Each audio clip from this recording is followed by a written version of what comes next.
No bees, no fruit. Sign the petition, save the bees. This is reality, folks. Wake up. David Schuett is a man on a mission. Save the bees, save your kids. At his market stall in St. Jacobs, Ontario, he's not just selling honey, he's trying to get people sweet on an idea. That neonicotinoids, a type of pesticide used to protect grain from pests, is killing bees. Thank you, my friend. One by one, they sign a petition. It asks the Ontario government to ban a pesticide that's believed to be responsible for the mass deaths of bees across North America. It's been described as the bee-pocalypse. There's a handful of bees, dead bees. And it's happening to David Schuett's bees. We see that they're sick. You can see on these bees here, the wings look very healthy. You can see that there's no mites been affecting them. If there was lots of mites, they would have the wings chewed up. I wish I knew what I could do to help them. They've been poisoned. We believe it's the neonicotinoids. And the reason why I'm saying the neonicotinoids is because last year we lost well over 37 million bees. And of all the testing, on 80% of the dead bees had the neonicotinoids on them. Neonicotinoid was introduced a decade ago. Farmers buy seeds for corn, soy, and canola coated with the chemical. Once the pesticide-laced seeds start to grow, the chemical becomes part of the plant. Farmers argue it not only protects the plant, it boosts crop yields and even keeps food prices low. While studies suggest it has no effect on humans, the chemical is deadly to pest insects. But Schuett thinks it's also making his hives sick. There's only a few bees here.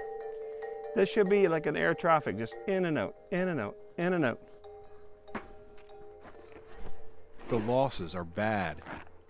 This is one of the hives that have been maybe affected in this yard here. You can see there's not many bees, but there's no honey in here. There's nothing there. And his finances are as ragged as his hives.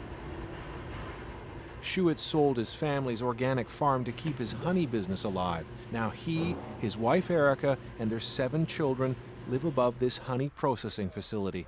For a businessman, it's a tough decision. For a father, it's something else entirely. When you have a 6-year-old kid rubbing your back, trying to cheer up dad, you say, son, I don't know what to say. I don't know what else to do. Schuett hopes a petition from the Ontario Beekeepers Association might put the pressure on government.